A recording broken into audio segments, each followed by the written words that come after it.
Welcome to my Georgian trip. We are finally in Kakheti. This region is the country's most productive wine region and normally the second stop for tourists after Tbilisi. This is due to the recent surge in popularity of Georgian wine. Georgia boasts over 500 indigenous grape varieties.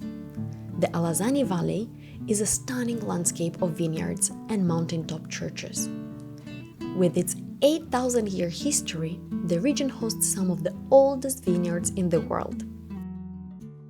Wine tastings and tours in the area are then in order, so that you can understand and hence appreciate better one of the country's most renowned products. Georgians call their way of producing wine in these clay vessels, the kvevri, traditional. If you have already visited wineries anywhere else, you will notice that the process of production is entirely different, somewhat simplified. Hence, the resulting wine is less predictable in its taste outcome. Yet, if you will not appreciate traditional wine, you will notice how many wineries in the area have a selection of bottles from both production techniques, traditional and European. You could easily spend a week or more traveling the roads of Kakheti's wine route and visiting different family-run maranis, meaning cellars. But with 2 full days, you can see a good selection of the region's most important churches and indulge in a healthy number of wine tastings. That's what we did. We picked places that I recommend, but you could easily pick other ones and remain equally satisfied. That's up to you.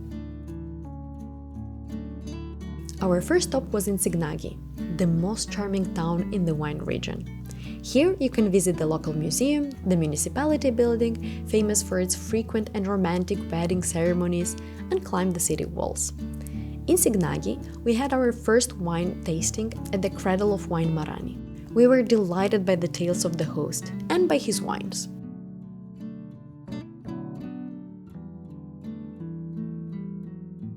Our next stop was the town of Tsinandali. Here we enjoyed a tour of the Tsinandali estate, or Chavchavadze Palace. Built in Tsinandali in 1886, the palace initially belonged to Garsevan Chavchavadze, the ambassador extraordinary plenipotentiary of Georgia to Russia during the reign of King Erekli II. Later, his palace was passed on to his only son, Alexander Chavchavadze, that transformed it into a center of cultural events.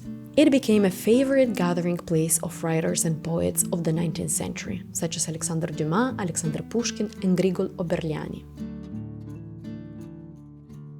In a place as small as Tsinandali, we also managed to visit the cellars of the Shumi Winery Kakheti. This place has some very old vines and a restaurant with a beautiful garden overlooking them.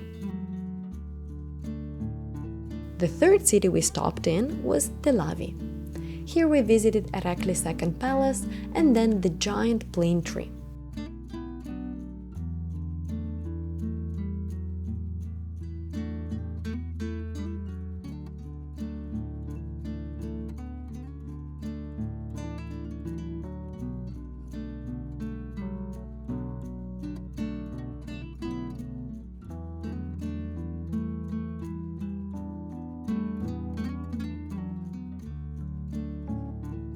North of Telavi, on a road that brings you closer to the Russian border, we stopped at the Gremy Historical Citadel and the Church of the Archangels, a 16th century architectural monument founded by Levan of Kakheti. This place functioned as a lively trading town on the Silk Road, but since then the town never regained its prosperity. This was a good stop on the way to our last winery visit, probably also the most touristic, the Kvareli Wine Cave. Here we explored the longest underground cellar of Georgia. It is far from the length of tunnels of wine cellars in Moldova, but the visit is nonetheless pleasant. The tour was interesting, and we also decided to try a workshop on how to cook ciorcella, the Georgian sweet made of grape juice and walnuts. I hope this video convinced you to visit Kakheti and offered you some ideas on activities to do in the area. Come back to the channel for more travel suggestions on Georgia.